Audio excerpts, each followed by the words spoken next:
Assalomu alaykum. Mening ismim O'ktam va Aziza.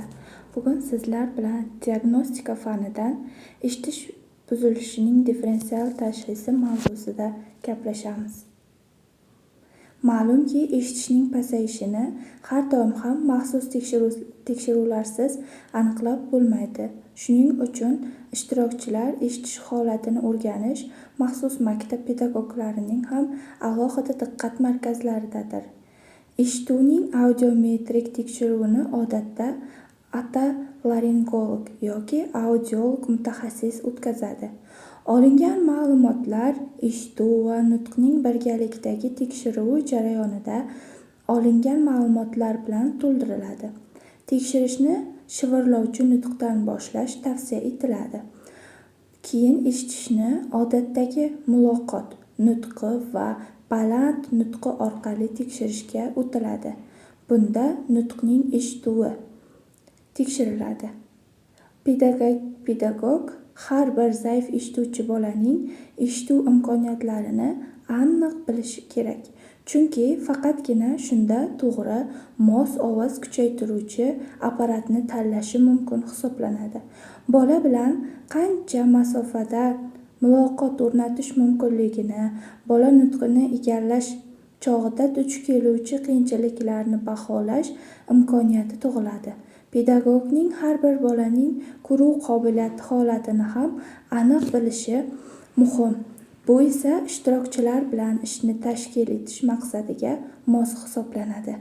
Xuddi eshitish holati haqidagi ma'lumotlarni olganidek, ko'rish qobiliyati haqida ham mutaxassis shifokordan tegishli ma'lumotlarni oladi va nihoyat o'z tekshirishlarini qo'shadi. Bunday tekshirishlar har tomonlama, to'liq, uzoq muddatli bo'lishi kerak. Maqsadga muvofiq farzda materiallar yig'ish, turli yo'llarni qo'llash, olingan ma'lumotlarni to'liq o'rganish kerak hisoblanadi.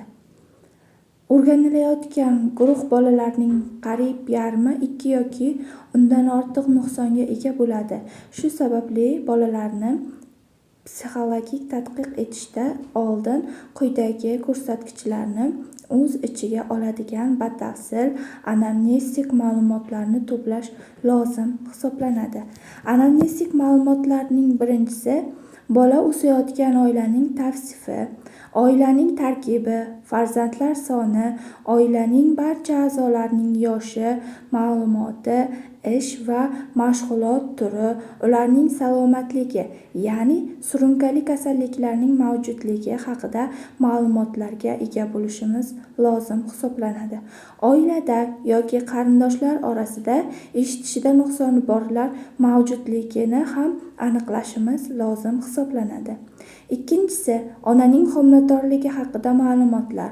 Bu nechanchi homilasi va nechanchi bor farzand ko'rishi, ona biror surunkali kasallik bilan og'riganmi, ularning homiladorlik davridagi ko'rinishi, davolanish turlari haqida ham ma'lumotga ega bo'lishimiz lozim hisoblanadi.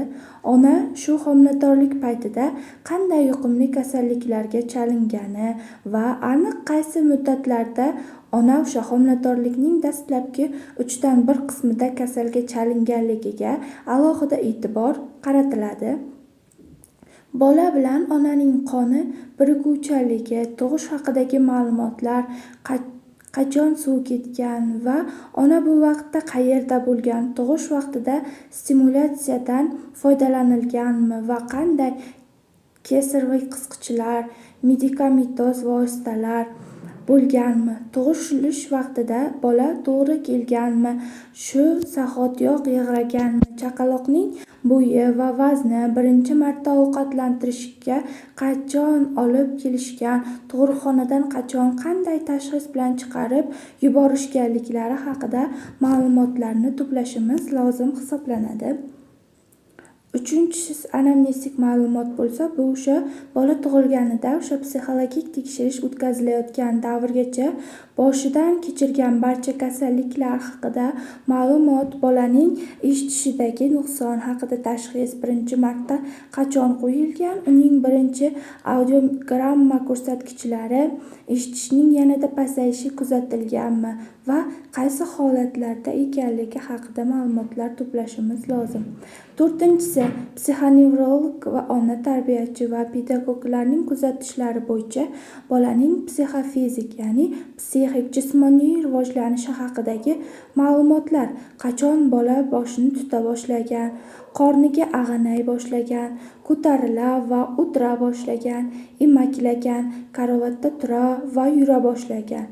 Qachon bola polda yura boshlagan, yurishni o'rganganida bolada qanday qiyinchiliklar kuzatilgan, onasi yoki boshqa odam yaqinlashganidagi jonlanish kompleksi birinchi bor qachon kuzatilgan, qachon g'o'ldiray boshlagan, guvrash kuzatilganmi va qanday.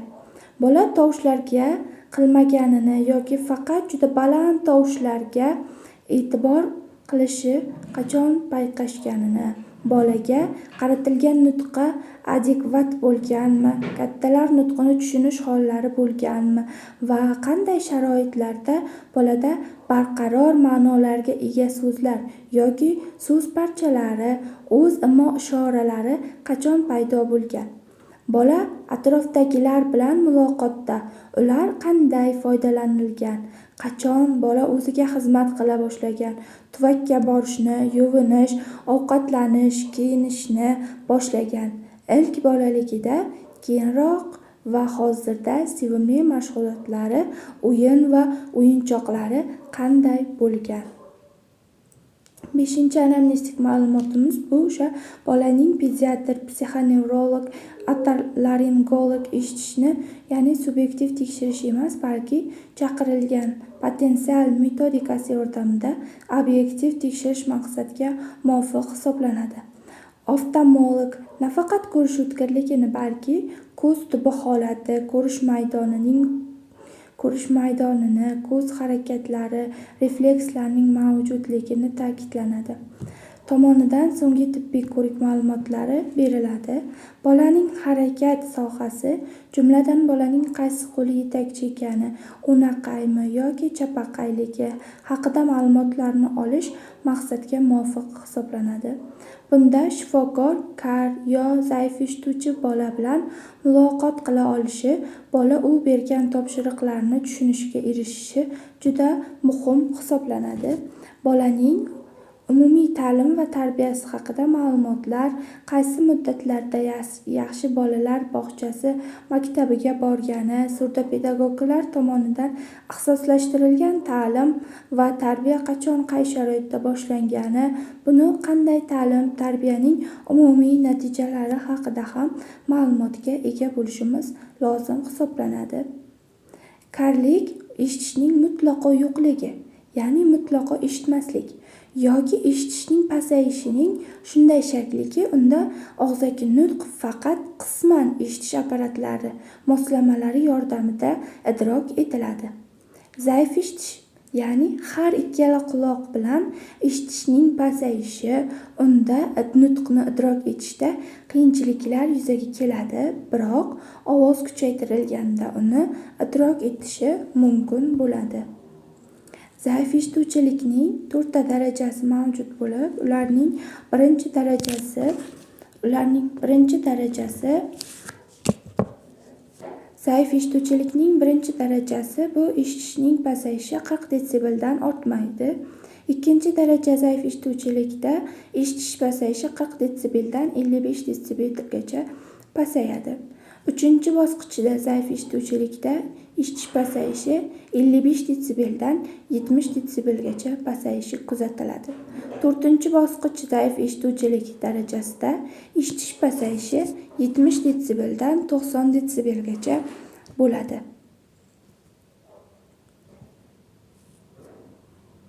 Orttirilgan zaif eshituvchilik paydo bo'lishi sababiga ko'ra, ko'p hollarda boshdan kechirilgan o'tkir, o'rta, otit asoratlari bo'ladi. O'rta quloq kasallanishida eshitishning pasayish darajasi turlicha bo'lishi mumkin, biroq ko'p holatlarda eshitishning yengil va o'rta daraja pasayishi kuzatiladi. Bu shamollash jarayonlarining ichki quloqqa o'tishi natijasida yuzaga keluvchi kasallik hisoblanib, zaif eshitishning sabablaridan biri eshitish nervining shamollashi sanaladi. Eshitishning buzilishi etiologiyasida yuqumli, ya'ni infeksion kasalliklarning roli katta hisoblanadi.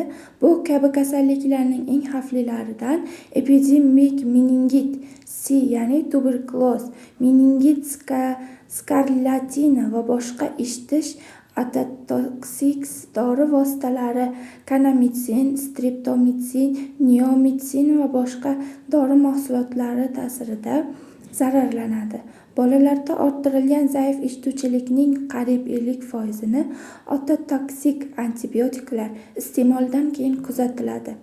Tarasov bu preparatlar bilan davolashda xavflilik omili chala tug'ilish, bolaning umumiy somatik zaifligi sanaladi deb fikr bildirgan. Eshitishda nuqsoni birinchi galda nutqning rivojlanishiga, ya'ni eshitish analizatorining holatiga eng ko'p darajada bog'liq bo'lgan psixik funksiyaga salbiy ta'sir etadi. Shunday qilib, eshitishning holatini nutqning rivojlanish darajasini eshitishning yuzaga kelishi vaqtini hisobga olgan holda baholash asosida eshitish va nutqida nuqsoni bo'lgan bolalarning 4 guruhi farqlanadi. Shuningdek, murakkab nuqsonli, ya'ni eshitish analizatorining anomaliyasi, organizmning boshqa a'zolari va tizimlari ishi buzilishi bilan kechadigan kar bolalar tasnifi ham mavjud hisoblanadi. E'tiboringiz uchun rahmat. Sog', salomat bo'ling.